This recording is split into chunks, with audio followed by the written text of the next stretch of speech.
Moving on to the next session, it's my privilege to introduce Dr. Bala Pesalla, a distinguished scientist, innovator, and an entrepreneur at the forefront of interdisciplinary research and technology. Dr. Pesalla holds a B.Tech from IIT Madras. But this is what I think that Ayurveda truly represents from an engineering perspective. So it's a great scientific framework to delineate various healthy phenotypes. Right? So if you look at any health spectrum, right? So we just in modern science we just say are you healthy or disease, right? It's a binary decision. But Ayurveda has something very unique to offer, if you ask me. Right? So among healthy people, you actually have various phenotypes, and it's not a discrete phenotype, right? So though we say 7 main phenotypes, it's actually a continuum.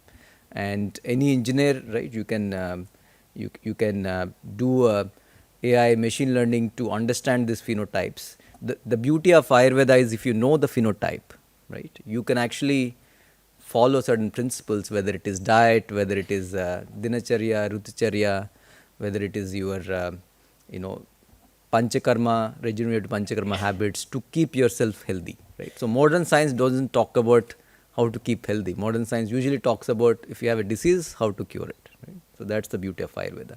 So the question is, once you have a phenotype, there is some font that is changing. Once you have a phenotype, the question is there a genomic basis for this phenotype? Right? So how is the phenotype understood, evaluated, right? If you look at the Ayurveda text, there is features that are described, right? So there are mainly 4 categories of features: physical, physiological, psychological, anatomical.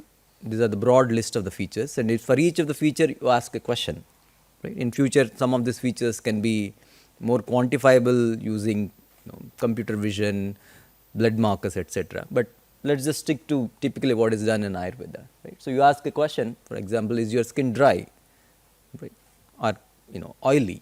So that's a phenotype. So each question has multiple answers, and depending on the answer, you ascribe a dosha to that, right?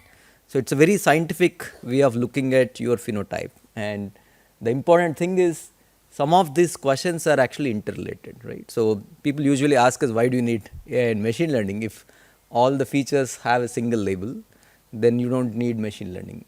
The important thing is these features are correlated features, and Ayurveda doctor, right, because of their clinical practice expertise, they know which features are correlated. For example, if I have broad shoulder, right, it so happens that most of my musculature is broad. So these are correlated features.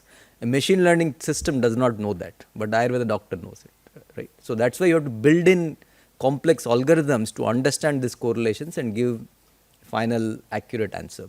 So now, if you look at modern science, right, how does this phenotype arise, right? So you start with the DNA, that's the genes, those are static, but everything above genes are dynamic, right? So you have epigenetic markers, you have DNA methylation, then RNA, which gets where the information gets transcribed from the DNA to the RNA, and then you have cells, tissues, and finally you have an origin of a phenotype, right? So if you actually follow this process, it's very, very scientific, that a phenotype arises from nonlinear interactions of the genes and all other biological molecules. This is my hypothesis, if you actually do this, you can look at something called PHEWAS database, right, phenomic WS database. They actually mapped out all the genes. So you can actually, people who are working in biotech or bioinformatics can follow this phenotype, start with the phenotype and go back and work out all the genes. Then if you do a nonlinear unsupervised learning, you should be able to understand emergence of Vata, Pitta, Kapha. That's our hypothesis. But it requires a lot of work, and that's the homework for all the students. Okay. So coming back, right, I explained what is phenotype. The question is there a genomic basis for Ayurveda? So I use the term genomics, to encompass all multi-omics. So there are a lot of studies that have been done for the last 15 plus years, which show that if you take these extreme Prakriti individuals, Vata, Pitta, Kapha, then lot of these markers, whether it is blood markers, whether it is DNA single nucleotide polymorphism, whether it is gut microbiome markers or other epigenetic markers, they actually differ, some markers differ, right, in these phenotypes. And it's very important to combine all this layer of information to show that this is what happens in a Vata person, Pitta person, Kapha person. So that the literature is growing day by day, and there is a lot more interest in establishing the genomic basis for Ayurveda. So all of us, heard about longevity in the previous talks, right? So this is longest lived person on paper. That means documented, right? There could have been a lot of people who have lived longer, but we don't have documentation. The question is, what determines longevity, right? So genes, right, static, they only contribute 15 to 20%, which is good, right? So that means you can modify things. So we call it epigenetics. So what's the biggest factor for epigenetic modulation? That's the food, as madam also talked about. If you can engineer food, right, then you can live longer. In fact, I think a lot of you watch Netflix. I suggest a documentary called Blue Zones. You can see what is the main habit that people follow. There are 7 blue zones that are identified where people live the longest. So one of the biggest contributor for longevity is the food. Right? It's actually a balanced food. It's not just food. It's a balanced food. So if with diet, the hypothesis that we can engineer longevity. Right? So food, modern perspective, all of us are familiar. It's a very, if you ask me, it's a very reductionist perspective. Right? So you decompose food into carbs, proteins, fats, and we realize that it's not, it's a first level, right? They work very good in a population level, but not an individual level. And then you have vitamins, right? Minerals, trace minerals. So you keep on, breaking every food item into these things. But what is missed is the nonlinear interaction when you do that, right? So if you eat, right, take an example of a South Indian food, right? You eat poriyal first, right? Poriyal has a lot of fiber. Then you eat carbs. And you invert, right? You eat carbs first and then fiber. So the glycemic response are very different because fiber kind of occupies the gut and your glycemic index load is less. So this is what is missed in modern science, right? The order and the interactions between various food items. So there's a lot of limitations as we all come to realize, right? If modern perspective is limited in the sense that there is a lot more refinement that needs to be done. It's not that modern science has not progressed. There is fields called nutrigenomics. There are so many fields that are developed to make and to overcome these limitations. So one of the things, right, that is very important is Ayurveda phenotyping provides a very personalized framework, right? That also includes the intraday variations in the day and also the seasonal variations, right? So all of you would have we have seen Ayurveda doctors, especially this chronobiology. Certain times of the day, right, certain doshas are more prominent. So the food can be tailored, right? If certain food items is decreasing pitta, then you can take it at certain times, right, when the pitta is very high. Especially if you have pitta dosha aggravated, you should take these foods. Madam also told about cooling foods, heating foods, etc. So this hyper personalization, not only with respect to a person's phenotype, but also during the day and the season, can be done with Ayurveda framework. So how is food described in Ayurveda? I think previous speakers have told so much. But only point I want to mention is, see, these properties of the food, right? Just like how we assign macronutrients and micronutrients in modern science, there are multiple properties, right? Rasa, guna, virya, vipaka, karma, etc. assigned to an Ayurveda food, right? So when you're doing data-driven interventions, you have to take both the aspects so that it's more holistic. And you should be able to, as engineers, if you're from biology background or biotech background, you should be able to define each of these properties at a molecular level, right? So take any food and try to see molecularly what is rasa mean, what's guna mean. Okay. So another important part is when you're doing the food processing, right? The food transforms, okay, and the transformation causes very different properties. Right? So apple is not same as apple milkshake. Apple milkshake is not same as an apple pie. Right? These are completely different, though the ingredient is apple. These are completely different. So I think in the center you have the best facilities to characterize foods. That's what I heard. So you should be able to use techniques like LCMS, right, and other MALDI techniques to be able to take 5 Ayurveda herbs, right? This is my suggestion. I'm sure some literature is available. You should be, you see the level of, this is actually a logarithmic graph, right?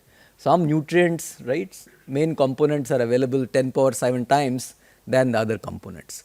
That level of precision, if you can do, right, then you can actually just take one Ayurveda herb, map this out, and then when they get processed, you can actually see that because of Ayurveda processing, certain trace minerals or trace quantities of metabolites which are in smaller quantity, they can get enhanced or transformed.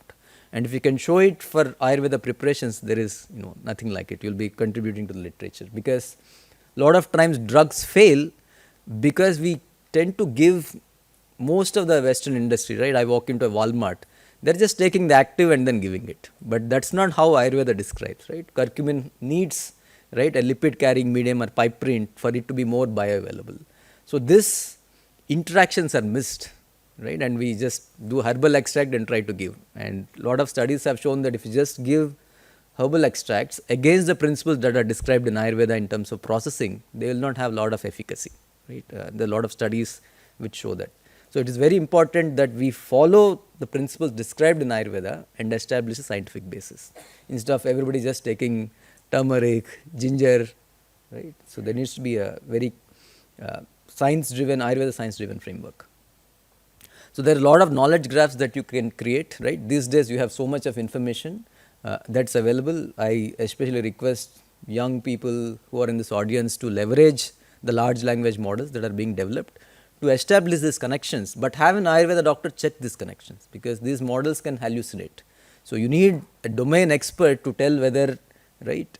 So if you see this network is done for, right, modern foods. The same can be done for Ayurveda foods, right? So each Ayurveda food will be listed certain ingredients, and those ingredients will have other interactions, and you can map it out which are beneficial foods, which are not beneficial foods, right? Then what is the purpose of the food? You need to relate to certain diseases, right? So if you eat, right, madam was talking about, right, so many food preparations. So those food preparations can be matched to the current imbalance, whether it is your dosha imbalance or diseases. Then you can give a very science knowledge graph based recommendations instead of just doing pattern matching. And the advantage with such knowledge graphs is you can get weights for these nonlinear interactions. Okay. So one of the important things, right, in food, in especially in modern science, that is realized, a calorie is not a calorie, right? It's very important, right? Sometimes we miss that. So calorie is like a fuel, right? You put petrol in a petrol engine, the car runs. Human body is not that, right? It's not just input and output. It's much more complex than that. So which of these two foods have higher calories? Muffin, right, or whatever, muffin plus ice cream, or the apple plus cashews? Which one? Exactly same, right?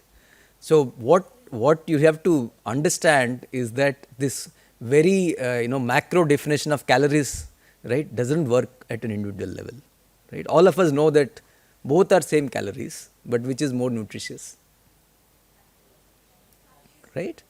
Yeah, because you are describing food in terms of calories. We are not a we are not a bomb calorimeter to burn the carbohydrates and generate energy, right? There's a lot of process that happens, right? First, the carbs, complex carbs have to be broken into simple carbs, and then those simple carbs have to be absorbed in your gut, and even after they absorbed, right, your liver needs to produce the right enzymes. Liver and pancreas needs to produce right enzymes for the carbs to be assimilated into your body. It's all described in Ayurveda, right? The process, right? The food that you take, it has to be, post digestive effects are also very important. Okay. So this level of granularity is needed if you actually have to give personalized diet recommendations. Same thing, right? All of us are very unique. There are so many groundbreaking studies done on twins, which show that you give a banana, right? Something like a banana, simple thing like a banana, everybody responds very differently. So the response is different because your genetic and epigenetic makeup is very different, right? It's not a simple carb, right? Banana is not a simple carb, right? Glucose, sure, everybody, you know, depending on their insulin levels, etc., right? People respond more or less uniformly if they don't have insulin resistance. But any food is actually a complex system, right? And you need to understand this epigenetic interactions, right? For example, you see this is a predict trial done from the UK group, right, Zoe.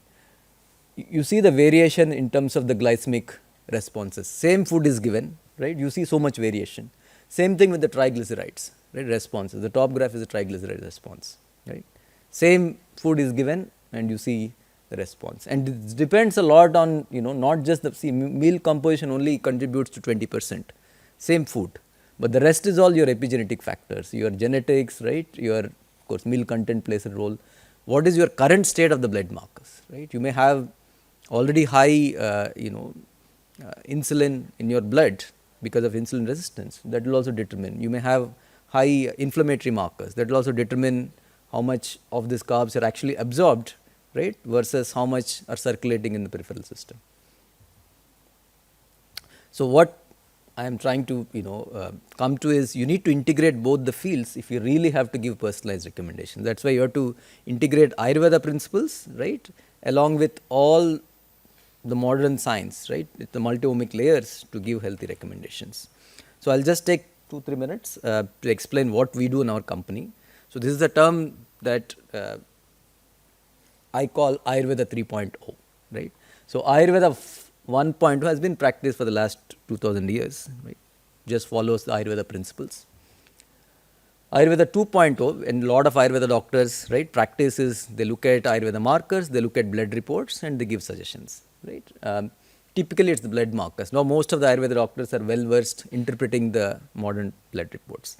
But now we are in 21st century and Ayurveda also needs to transform, right. So that's what I call Ayurveda 3.0.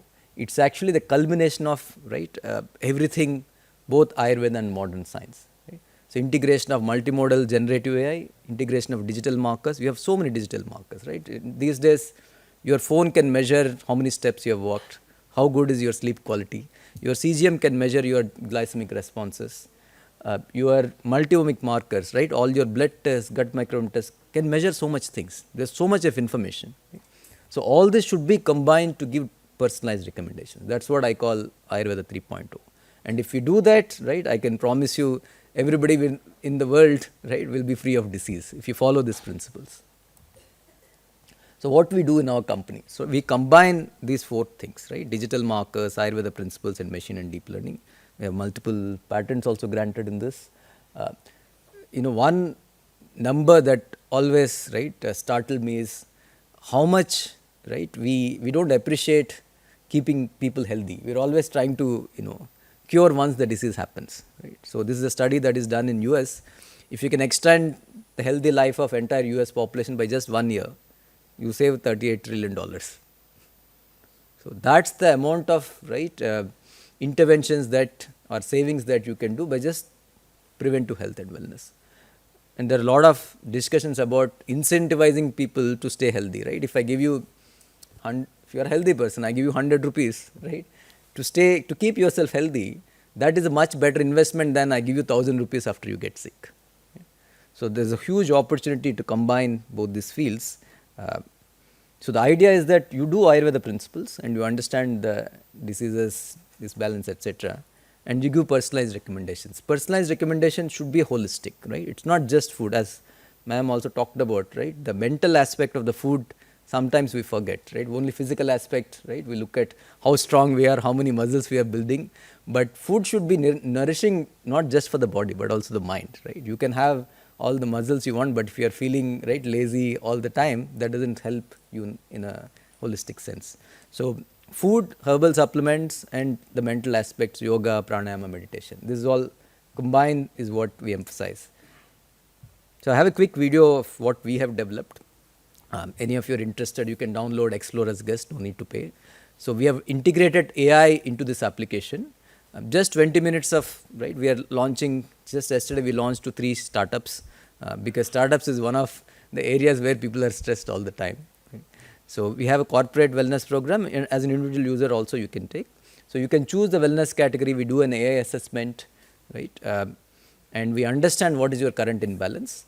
And there is an Ayurveda doctor, after you do the first level of AI, we call it a digital AI assist, right? The purpose is not to replace an doctor. The purpose is to augment doctor.